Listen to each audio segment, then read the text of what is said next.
That was some fancy animation, you guys. I know. I was like, this is like a movie trailer. I'm getting into this. Yeah, I was like, this is what's possible.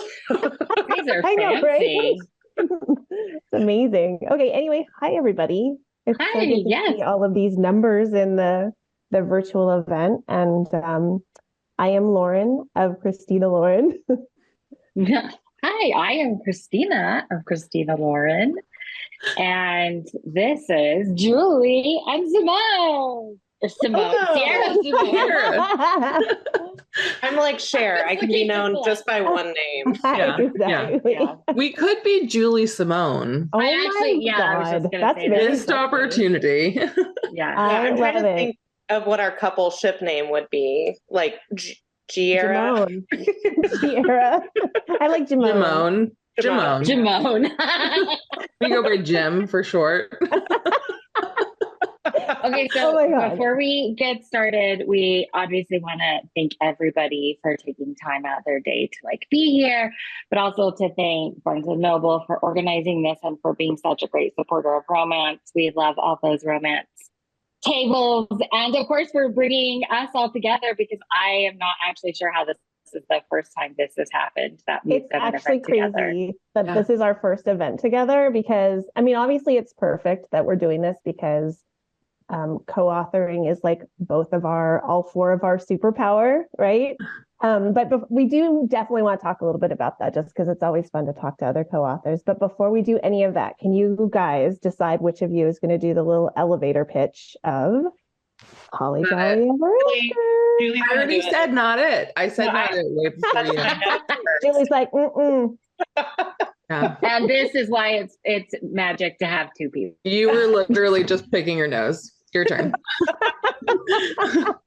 Okay, so A Holly Jolly Ever After is a story about a girl who's done everything right with her life. She didn't even kiss her husband until her wedding day. She has only starred in sort of wholesome, family-friendly content. And then one day her life blows up around her. Her husband has cheated on her. She's gotten a divorce. She had a music festival scandal where she had to be hospitalized for exhaustion. And now her reputation is in tatters. And she has decided, you know what? I am going to reinvent myself on my own terms. And, I'm going to forget about all this family-friendly content and I'm going to star in a spicy Hope After Dark movie called Santa Baby, which is a spicy Santa Claus origin story. And she does, and she's really pumped to get on camera and bear it all, except she starts filming the love scenes and she's real bad at it because she's never had good love scenes in real life. That scene in the play when they're like, she looks possessed. I was like, no, baby.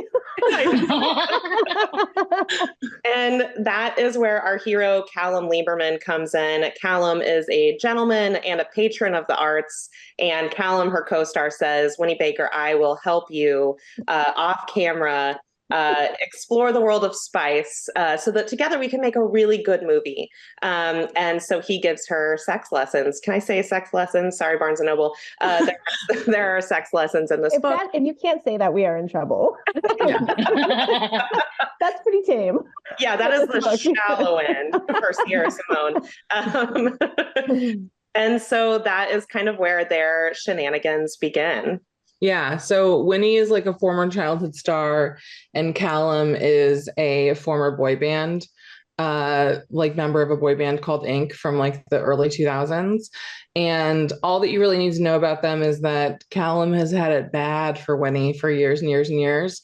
And Callum has taken his boy band fame and money and started a local pizza chain in Kansas City called Slice Slice Baby. Which is like literally my favorite. I'm like, this place needs to be real. Yeah, I know. I agree. So one thing that I love about this book is like you tackle some like stigmas and preconceived notions about romance and women and all sorts of things in these books. So you mentioned, Winnie, that like, in this one, it's that you really dig into like the idea of purity and shame. And you mentioned like her sort of backstory. And we know this is something Sierra has done in some of her other books.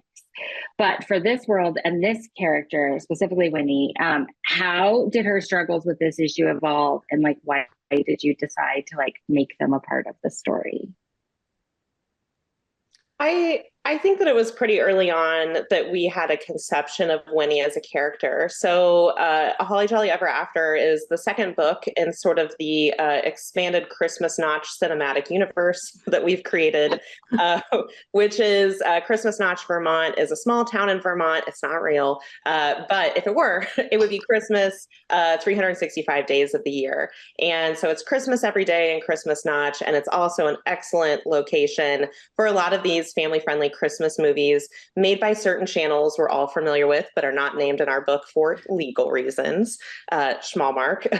And so this town is a destination for a lot of these movies. And so we, early on in the very first book, A Merry Little Meet Cute, kind of had to invent a scenario where the heroine of that book has to fill the shoes of Winnie Baker. She has to go become the starlet of a family-friendly movie when she herself does not have a family-friendly job. And so we very early on knew, okay, Winnie Baker, she's going to be one of these actresses who's in one of these movies. You know, she's probably in 4 of these movies a year. What kind of adult stars do we see now who are in these kinds of movies? What were their backgrounds? You know, kind of where did they come from? And so we kind of just extrapolated and Frankenstein together Winnie Baker out of sort of these childhood stars who were sort of funneled down paths of family-friendly entertainment. And yeah, Julie and I put in the deep work of researching purity culture by being teenagers in purity culture in the 90s. By being teenagers in the early aughts, during like the era of like, is Britney Spears a virgin? Is Jessica Simpson really a virgin as she's getting married? So I think that like diving into Winnie. So when we sit down, I think our setups for our books are a little bit different from you guys, because we do have 2 narrators and we each split it up based on narrator. And so when we sat down and we figured out that like Winnie had all of this religious trauma and that Callum was just like happy to be here and like pizza, we knew that Sierra was going to take the religious trauma and I would take on the pizza. So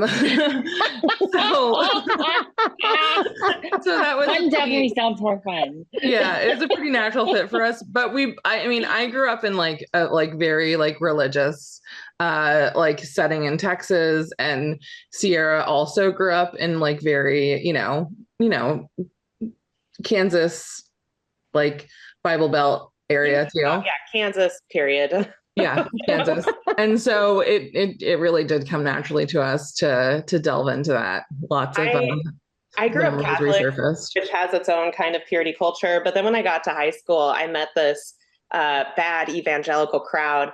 And I was like, wait, you can feel worse about yourself? Oh, no. So I also like adopted that too, because if there's a way for me to feel guiltier, I will find it. Why and not? so, yeah. Take it on. We really had to dredge back into some of our memories and some of the old books that we read, like I Kissed Dating Goodbye, and kind of, resurrect some of those memories to kind of bring Winnie Baker to life. Yeah.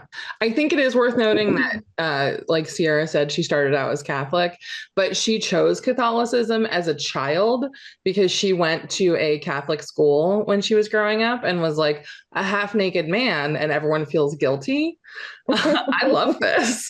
Yeah. I was like, a place for me. Everyone's signing up to play soccer. I'm signing up to become a Catholic. And lo and behold, I did. Yeah. Okay, well, the characters here are they're really beautifully crafted, and you feel like you know them, I think, which is one thing that I just was really struck by. I really love both of them. They have very strong archetype features. I mean, she comes from a very sheltered background, but it's also like she's been thrown into the world to support her family from a very young age. So it's sort of like be pure, but also take care of everybody.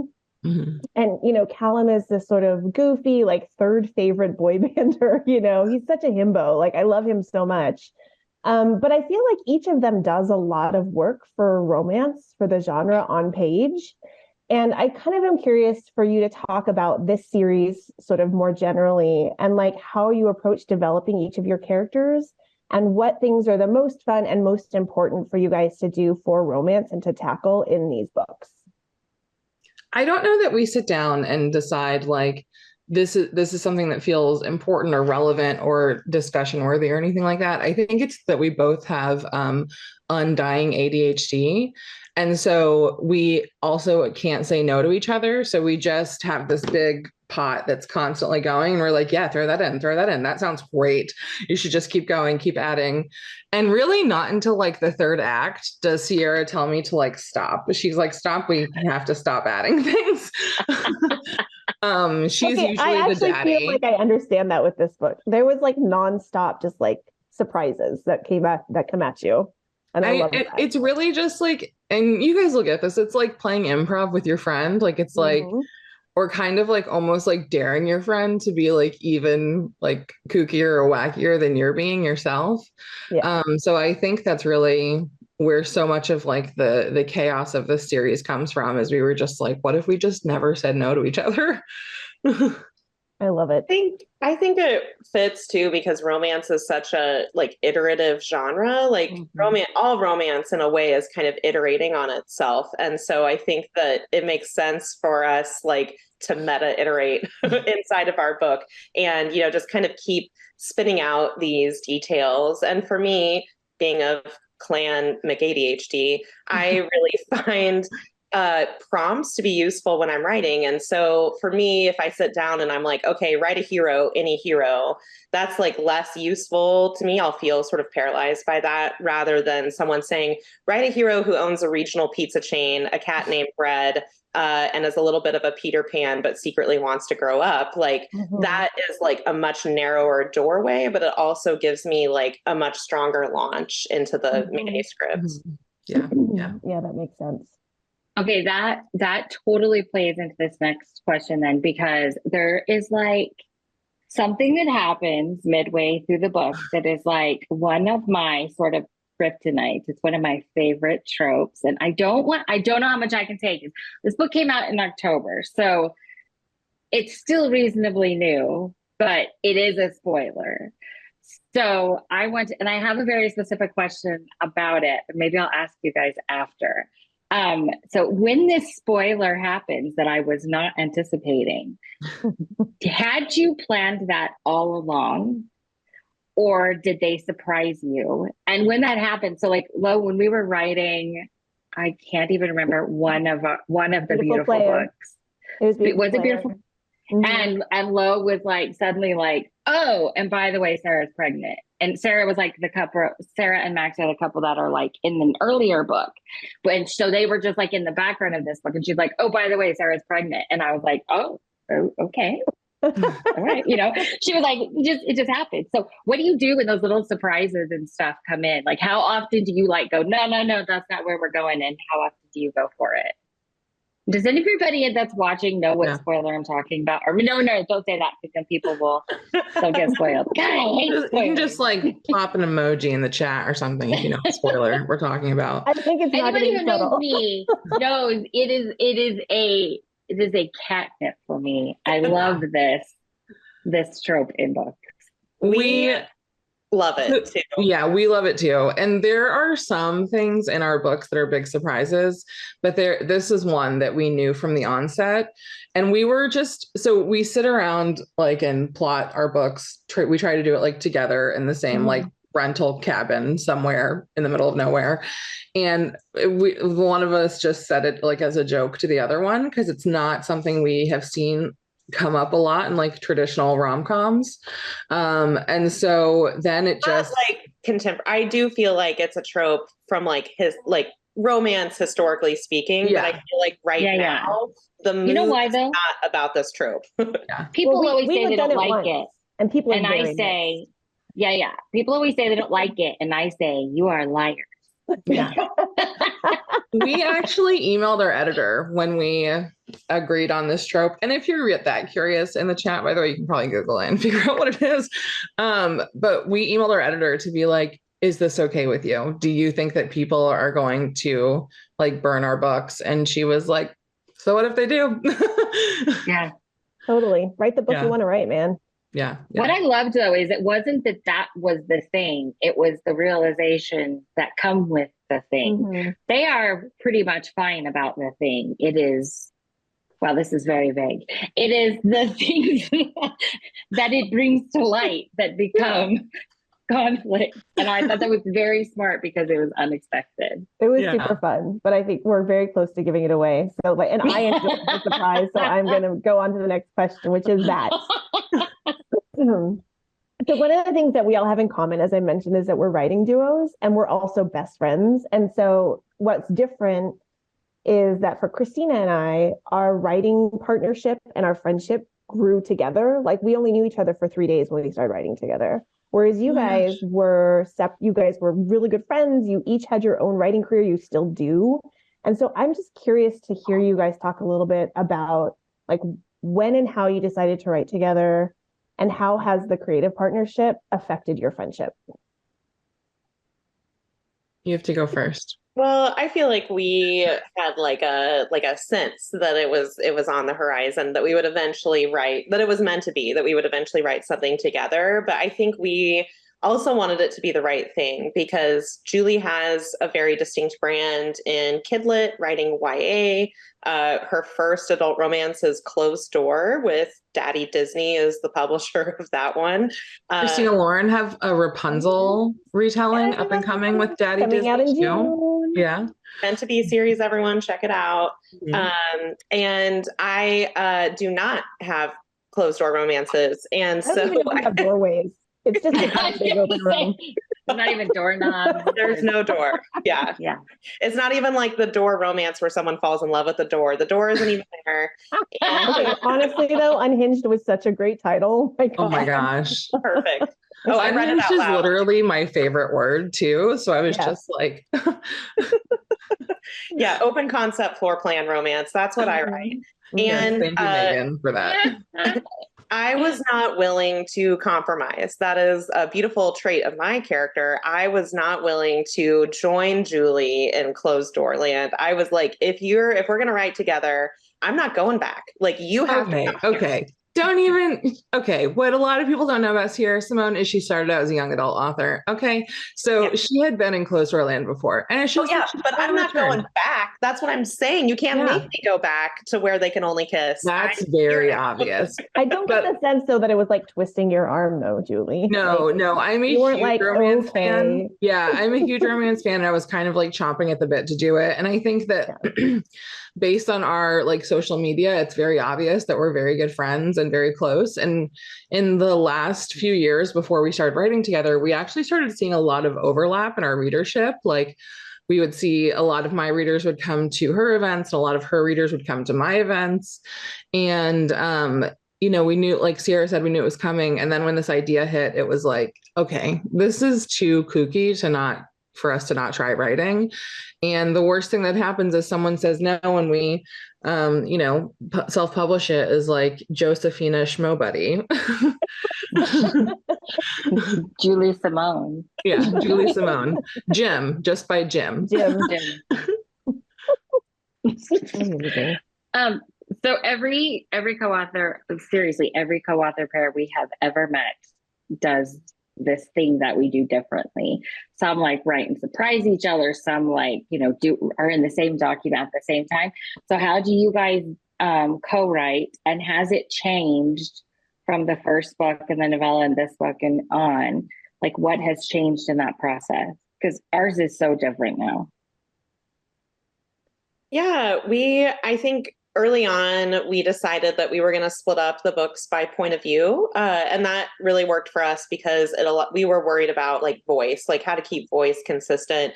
It sounded like a lot of work to have to be writing in the same chapters and then go back and change the voice. Julie and I, we don't love going back. Like I like to 3D print a book. My first drafts are pretty close to my final drafts. And so I really like that first draft to come out pretty close to how it's going to be. And so we decided to split it up by point of view.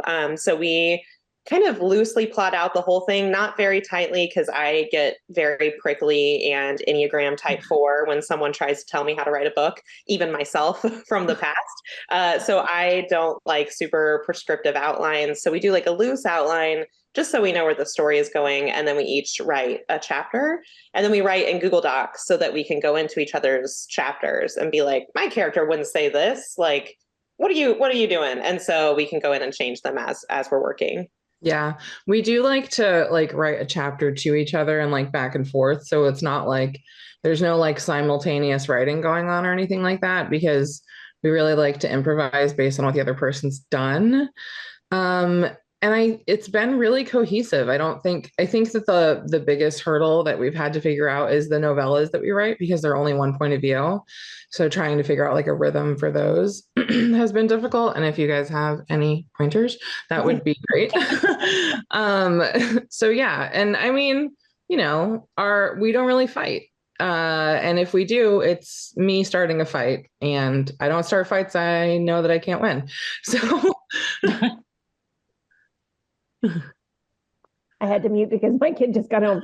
What's so funny is that you're actually answering the question that we didn't ask, but everybody asks us, which is like, do you guys fight? And I don't know what it is about co-author duos that readers really love to know. They like want the tea a little bit. Yeah. And it's like most of the time, if it is a successful partnership, you fight in the same way that you would fight with a best friend or a spouse, Yeah. or, you know, it's not usually about the books, because you realize that the book is an important work project and you're not going to be petty about it, right? We're always just fighting about like unhealthy work boundaries that like we've set for ourselves. That's really it. Yeah. What is you guys' creative process look like? I mean, throw a dart at all the different versions and maybe it'll land on one that's working right now. Like, honestly, we've done everything. We've written like 33 books. And in that time, I think there's been 33 different processes. Like, sometimes we have dual point of view. And so we each take a character. Sometimes we just have one, but we do alternating chapter. And then we kind of go through and like, you know, smooth it out in edits. We're doing something right now for the first time ever, which is that we're each writing a book and then we're going to trade and like play in it. And we're going to see how that works. It's not quite as fun. I'll say that now, even though we're pretty early in the process, just because part of the fun is like sharing that excitement as it goes and those moments with each other. But I mean, the nice thing about this is we're like knocking 2 books down and then we'll be able to do some like really crazy fun stuff that we haven't had time for. So it's sort of like, you know, good news, bad news. But, you know, I mean, I think the whole thing is just learning to be flexible, and that like the most important thing is a healthy partnership. So however we get that to maintain is what matters. Yeah. That's awesome. So we do have a bunch of reader questions. I want to make sure we have time to get to them. And before we move on to that, I want to sit into my last question. Actually, I just want to tell everybody, if you ordered a book through this event and you got a book plate, you can expect it in about 8 to 10 business days. So just keep an eye out, but don't worry, it will be sent out after the event. You did good. I know. I was like, good job. See, I'm like, which one of you is the Lauren and which of you is the Christina? Okay, so I am the taskmaster. I make the spreadsheets. I like the organization, and she's just like, you know, delightfully fun and the cheerleader all the time.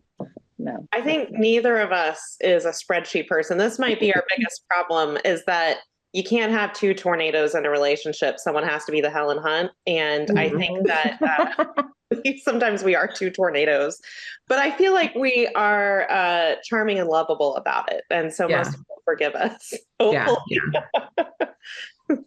and our husbands have the ability to be Helen Hunt when they need to. So what do you say? Like we've like faced our husband, like we've turned our husbands to face each other like Furbies. Yeah. We started talking and becoming friends. So we forced our husbands to be in sort of like a platonic polycule, and now we go on like family vacations together and stuff. We're going on one tomorrow. Hey, that's amazing. Where are you guys going? We're going to Scotland. Scotland. Oh, wow. Our very first international trip, our husbands went with us, and Lo and I were literally busy every second of every day, and our husbands were basically on like a little Paris honeymoon together. It was pretty amazing. It was adorable. Yes, that's adorable. You get selfies of the 2 of them.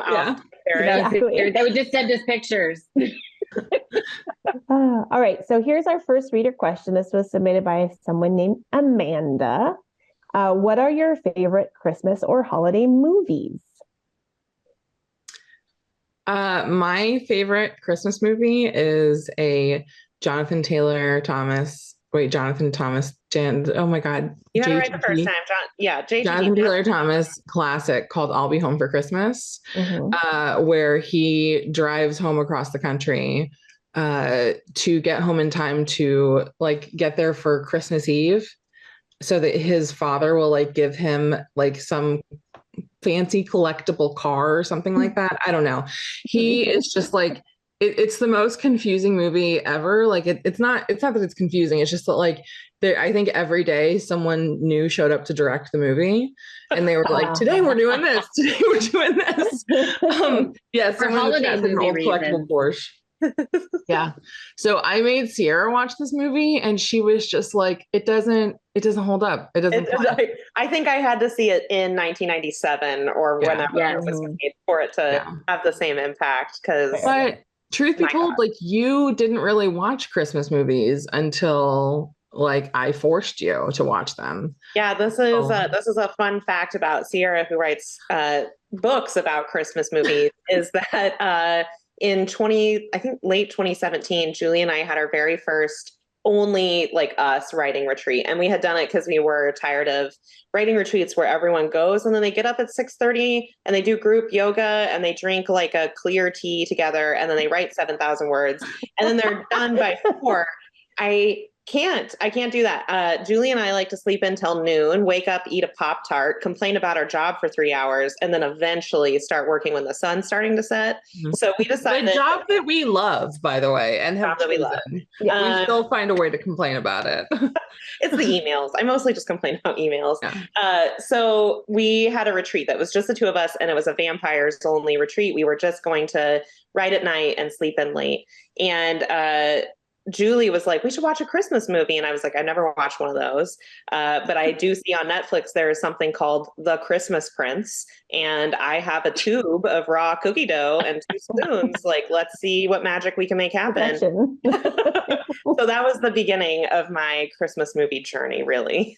We just kept turning to each other and being like, someone was paid to write this. Isn't that magical? We can do anything. We can do anything.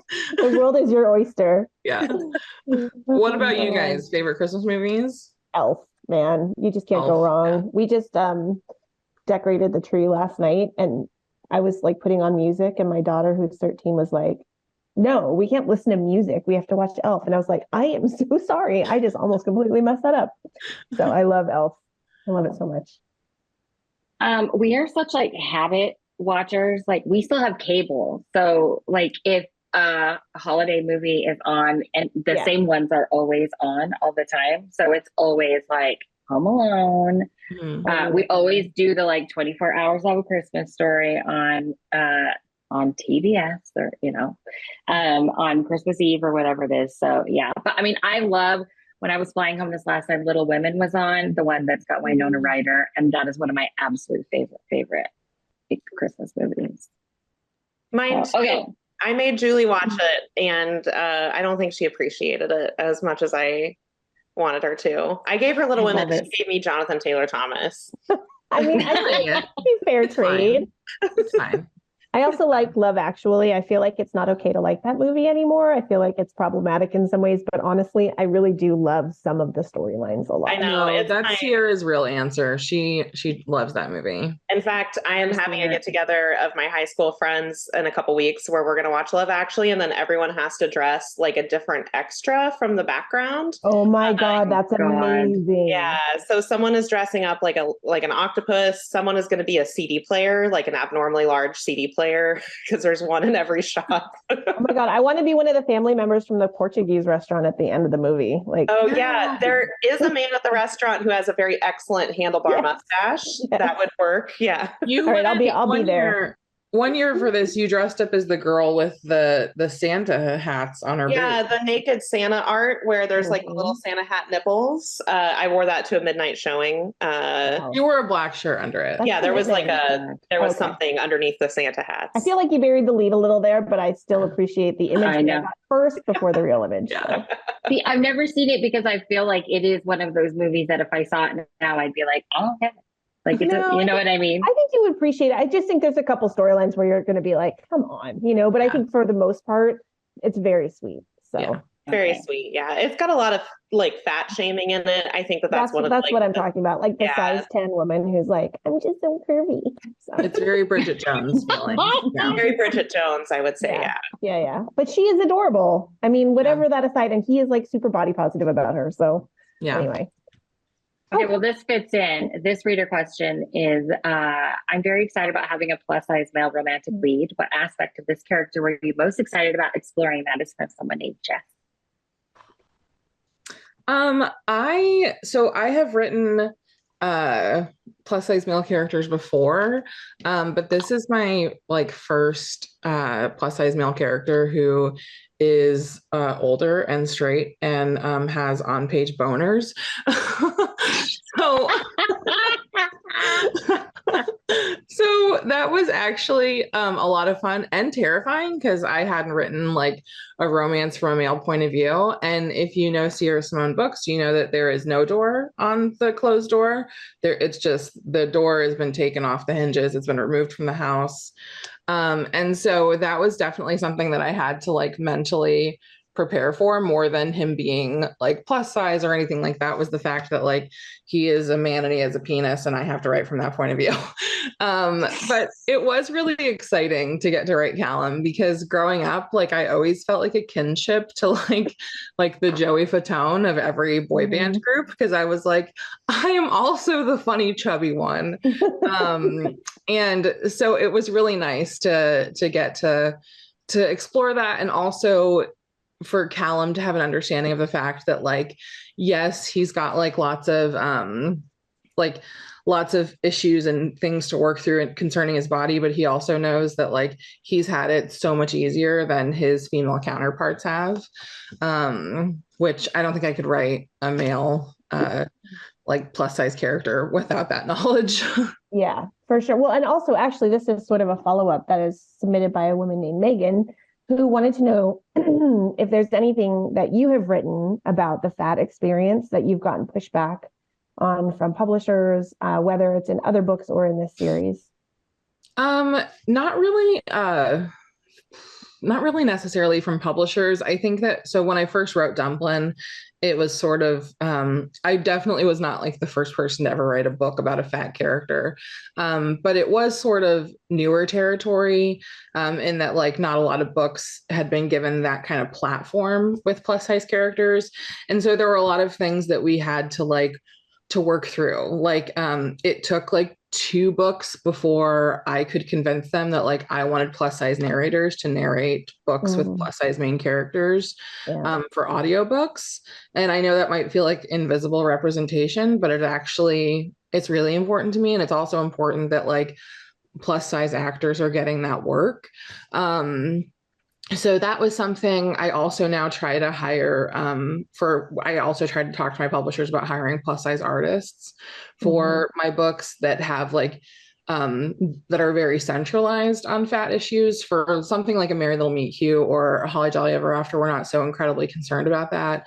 But for like I have a picture book that just came out called Chubby Bunny that's completely centered around the main character's body and how she's feeling about it as like a very young child.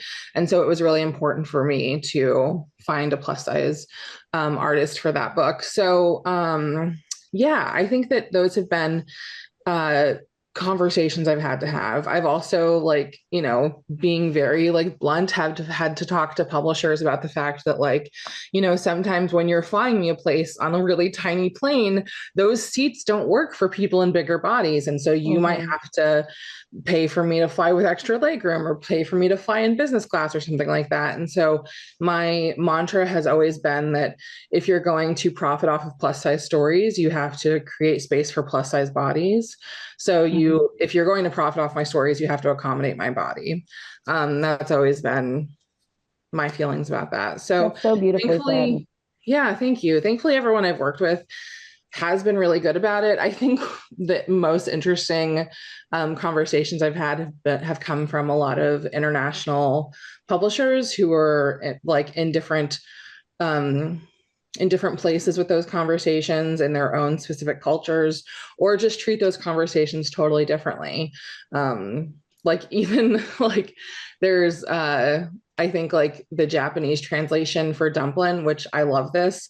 The title is just like cute fat. Or like there's like a Polish translation that's just like tiny donut or something. Like it's just been really so interesting. Yeah, Yeah. I love it. It's been really interesting to have these conversations. Yeah, because I guess I wouldn't directly translate in a lot of languages, but it's cute that at least they capture the essence of what the word means, right? Yeah, I know. What's funny is I was like, Japan, you guys don't have a word for dumpling? And they were like, keep that. You're like, aren't you dumpling world? Like, this is what you guys do. All right. Okay. Oh, wait, I was going to jump right in. Sorry, Christina, it's your turn. We alluded to my, we vaguely alluded to my kryptonite trope. So what is your guys' favorite trope to read and write? Sierra, what do you got? Okay. My favorite tropes to read are just the most like, unhinged stuff that you can think of. Where I'm like, oh, your psychiatrist is a lizard shifter who's also your stepbrother and he kidnaps you into space and he's part of the space mafia. Like, give it to me. But when it comes to writing, I do feel like I'm a little bit shyer just because I'm like, oh, like I was like, this Sierra is shy. Simone. Just imagine if I was not shy. Yeah, I've seen what's on her Kindle. It's true. So I think when it comes to writing, I really love like a second chance romance or something where there is a history between the characters and like they have some kind of prior relationship or the relationship they're entering into has like a set of expectations. And so I think that for me, that's easier because, I like prompts. That's easier than characters who've never met each other and there's no expectations. I'm like, oh my gosh, like how do people do this? No, it's so much easier if they hate each other because he was a jerk to her in college 12 years ago. So I really like having that history. Yeah. I don't know if this would count as a trope, but my favorite like character archetype is a himbo. Callum was just brain candy for me. I freaking love him. Like, can I just cut in for a second? The scene when his sister's calling and she's yelling at him because he like slept with somebody and there's repercussions that he didn't realize. And she's basically like, do you want to know what happened? And he's like, no, I'm good. Like, I just love that he's like, fine, like not dealing with it. You know what I mean? You are clearly dealing with consequences. I'm fine. He was so like a personal issue. We talked. I know. Nope. Yeah. Like it was a casual hookup for me as far as I'm concerned. Anyways. Sorry. So no, we love a himbo. And then also like, I don't know that I would ever have the balls to write this, but I love an age gap or like a best friend's dad or like a ex-boyfriend's dad. Ooh. Yeah. Have you read, oh my God. You Made a Fool of. Yes, thank you. How would you know? You just totally read my mind. That book is so beautiful. It's fantastic. Yeah. It's You Made a Fool of Death with Your Beauty. Yes. I think it's a someone from Barnes and Noble should totally link that book because it's great. Yeah, that book is perfect. I love it. It's a perfect like someone's dad book. But the writing in it is so gorgeous and like the main like the love interest is also a chef, and so if anyone loves like food in romance, like the way that the author describes like the food is some of the most sensual like artistic writing I've ever read. Yeah, it's just beautifully executed. I'm actually mad that book isn't just like literally on every single shelf. It's so I know. Oh, okay. So I actually read that book, and then another book that I read that is not either of these tropes, but it was also immediate brain candy for me. Is it 7 Days of June? Is that what the book? Yeah, Tia Williams. Yes, it's like anything with like second chance romance where it's like just so angsty. Love it. I love it. I know. I just remember because you were the one who was telling me about it. But if you like someone's dad, you might like someone's mom, which was Mistakes Were Made by Meryl Wilsner. Yeah. Oh man, so great. Good. So great. Yeah. Someone's mom. Okay, so That's a we great are gonna. romance title. I know, seriously. Okay, we're gonna have to wrap it up soon Okay. because we just do. Sadly, we can't talk Sorry. all night. But I have chosen this question because it's actually very self-serving because I want to know the answer too, which is from Jean Siska, who wants to know, have you thought about co-writing non-Christmas spice? We're legally obligated to do it Yeah, now. what's more, we have signed a document saying that we will. Yeah.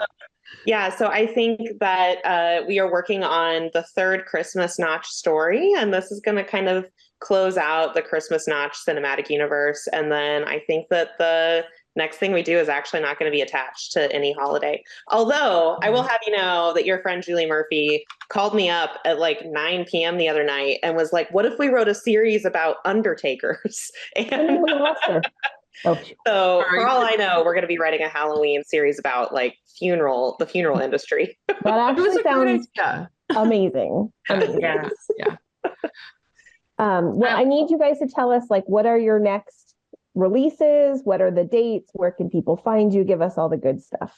Mm-hmm. I am working, so we're currently working on book 3 in the Christmas Notch series. For anyone who has read A Holly Jolly Ever After, or even A Merry Little Meet Cute, the hero of this is named Isaac. He is the last member of the boy band Inc. He is a sad heartthrob who has been a recluse for years, and he's moving to Christmas Notch to try to finally write this album that he's owed his label for a long time. And he inherits a chaotic roommate with a demonic cat. And that roommate is Sunny Palmer, who is Bee's best friend from the first book. And they are sort of a roommates to lovers. I wouldn't say grumpy sunshine, more like broody sunshine story with so much banging, like all the banging in Holly Jolly, like ×2, I think. Yeah. Wow. I think Oh my this is our God. fastest, like, to on page set. Yeah, it's chapter 2. Gimme. Yeah. I mean, if you guys need a pre-reader, I'm just saying I'm right here. That's going to be the copy on the back. So much banging. Come on in. Someone said they really wanted Isaac to hook up with the bodyguard from book 2. Well, we should also tell you that we have a novella coming this July. Is that right? July, yes. With the bodyguard, whose name is Krista, and Winnie's best friend named Addison. Addison, yes. Amazing. Holly Jolly, yeah. Set on a cruise ship and involves a musical inspired by Twilight that's launching on a cruise ship. Okay, So, this is everything I need in It's life. ridiculous. So Yeah. yeah. Julie, Someone said, do we also find about Sunny and all those diapers? Yeah, you do. Find out about the diapers. Yeah, that's actually like a major plot point. And then I guess I should say that I am working on a trilogy that's a contemporary retelling of the Tristan and Isolde legend. So if anyone has seen the 2006 movie Tristan plus Isolde, where James Franco cries a lot, that's the same legend. And I am working on the second book of that, which will come out in June. Yeah. Like I said, I just had my first picture book come out. Oh, I guess I can just like tilt my screen up. It is called Chubby Bunny. It's super cute. And you should buy it for every kid you know, or everyone who just likes cute art. The main character wears cowboy boots with strawberries on it. So I feel like that's all you need to know. And I'm in the midst of a middle grade series. I'm like all over the place. I again have ADHD, and also you can read me from cradle to grave, But like, why not do it all if you can? Like, I admire your brain so much that you have all of these stories and this huge range in you. That's amazing. Thank you. So the sequel to Camp Sylvania comes out next summer, and I just released the cover for that on my Instagram, and I'm actually co-writing that one with a really wonderful, fantastic young adult author named Crystal Maldonado, who signed on to do that with me. And I'm also working on a big girl adult romance of my own. I love it. Will, be out at some point, like the next year and a half or so. So yeah. Christina Lauren, what's next? So we have our next romance is The Paradise Problem, that comes out in May. And that is a marriage of convenience in paradise. Basically, these two people, Anna and Liam, they get married at UCLA to get access to cheap student housing. And she thinks that they've signed divorce papers at the end, but he realizes that they haven't because she just didn't read them carefully because she's a little chaotic Muppet. Surprise! And comes to find her a few years later to let her know that he needs her help because his family is very suspicious about this marriage that he is maintaining because it's part of the conditions of his inheritance. And he needs her to come to his sister's wedding. And they are like 1%er toxic succession billionaire a-holes. And she is just this like total chaotic, adorable sweetheart. So it was really fun. He thinks she's a doctor. They think she's a doctor. He told this whole story about who she is, and it's just not. But that one was really fun. We're really excited. That's out May 14th, I think. And then June 25th is our Meant to Be book. It's Tangled Up in You, which is a contemporary retelling of Tangled. And it's probably one of our favorite things we've ever done. So I'm so excited. I think the best part of Meant to Be books is that sometimes your books end up in Disney parks, like for sale, which is really exciting. That's gonna be surreal. Can we please, all four of us, just go to the Disney park of your choice to celebrate when the book comes out? Yes, please. Yeah. Oh my God, that'd be so fun. It's binding now. Yeah. Everybody's here. We're doing it. It's happening. Well, thank you so much. We really, really did love this book so much. It was just such a fun, sexy, real read. And so I'm excited for everybody here who hasn't read it yet. And I don't know, it's just really great to see your guys' faces. Thank you, guys. Thank you so much. Thank you so much for having us. Yes. Thanks, everybody. Thanks, Barnes & Noble. Thank you, everybody. Bye. Bye. Bye. Thank you.